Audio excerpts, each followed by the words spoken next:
Dress کر رہے ہیں ایک رسپیکٹیبل یونیفارم پہنا کے کہ آپ خدا کے وجود کا بھی اقرار کر رہے ہیں اور آدم علیہ السلام کے بارے میں کہتے ہیں کہ ان کا انتخاب ہوا among the already existing humanoid species.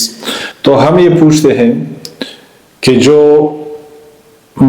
already existing humanoid species تھی وہ آپ نے جو ڈاروینسٹ ہیں اور جو ایولوشنسٹ ہیں ان لوگوں سے آپ نے پوچھا ہے کہ وہ ہیومنائٹ سپیشیز وہ کدھر سے آئی تھی؟ تو وہ تو ادھر ہی بندروں پہ جا کے آپ کو رکواتے ہیں نا، پھر آخر میں آپ کو ہیومنائٹ سپیشیز کو وہ لوگ کدھر ٹریس کرتے ہیں؟ بندر کی طرف جا کے ٹریس کرتے ہیں اس کو. تو آپ کیا کہہ رہے ہیں کہ وہ ہیومنائٹ سپیشیز کو وہ کہاں تک ٹریس کرتے ہیں اور کہاں تک لے جاتے ہیں؟ تو آپ صرف اتنا اس کو جامہ پہنا رہے ہیں کہ ہیومنائٹ سپیشیز میں سے آدم علیہ السلام کا انتخاب کیا گیا، تو آدھے آپ ادھر ہیں آدھے آپ ادھر ہیں کہ خدا کو آپ مان رہے ہیں لیکن آدم کی سلیکشن ہوئی among the ہیومنائٹ سپیشیز. تو پھر یہ ذرا پوچھے ایولوشنسٹ سے کہ جو ہیومنائٹ سپیشیز ہیں وہ کدھر سے آئے ہیں؟ تو وہ ادھر آپ کے ساتھ بریک تو نہیں لگائیں گے نا ہیومنائٹ سپیشیز پہ، یہاں پر آپ کے ساتھ رکیں گے تو نہیں، وہ تو آپ کو پھر لے جائیں گے بندروں کی طرف اور کیڑوں مکوڑوں کی طرف آپ کو لے جائیں گے کہ ادھر سے آپ کیڑوں مکوڑوں سے آئے ہیں. اس لیے تھیوری آف ایولیوشن کو بھی سمجھنا چاہیے اور جو ایولیوشنسٹ کا جو تھیم ہے اس کو بھی سمجھنا چاہیے اور جو ملحدین ہیں ان کو سمجھنا چاہیے، ان کی ٹرکس کو سمجھنا چاہیے کہ وہ آپ کو کدھر لے جا رہے ہیں اور ہم پہ کیا پریشر ہے جب اللہ کی کتاب موجود ہے اور اللہ کی کتاب نے یہ تخلیق کو بڑی وضاحت کے ساتھ بڑی تفصیل کے ساتھ ان چیزوں کو قرآن نے بیان کیا ہے اور آدم علیہ السلام کی تخلیق کے جو مراحل ہیں ان کو قرآن نے بیان کیا. جو لوگ قرآن کے اندر اس کے لیے آیات ڈھونڈتے ہیں، جس طرح چند ایک آیات قرآن پاک کی اس سلسلے میں لوگ بیان کرتے ہیں، تو ان سے ہم یہ پوچھتے ہیں کہ یہ بتائیں کہ ان آیات کا مطلب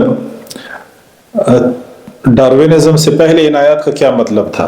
تو جب ڈاروین کی تھیوری آ گئی تو ڈاروینزم کے بعد ان آیات کا مطلب چینج ہو گیا. آپ لوگ کیا کہنا چاہتے ہیں؟ پہلی بات. دوسری بات یہ ہے کہ جو لوگ اس قسم کی باتوں کے لیے قرآنی آیات پیش کرتے ہیں کہ آدم کی سلیکشن ہوئی ہے among the humanoid species، تو جو قرآنی آیات اس کے لیے پیش کرتے ہیں یا ایک موقف دیتے ہیں اس بارے میں، تو ان سے ہم دوسری بات یہ پوچھتے ہیں کہ کیا اللہ کی کتاب ڈاروین کی تھیوری کی تفسیر کے لیے نازل ہوئی تھی؟ اللہ نے کتاب نازل کی تھی کہ پھر ڈاروین آئے گا، وہ انسانوں کا منبع بتائے گا کہ یہ کن کیڑوں مکوڑوں سے پیدا ہوئے ہیں، تو قرآنی آیات اس کے لیے نازل ہوئی تھی کہ وہ ڈاروین کی تھیوری کو ایکسپلین کریں.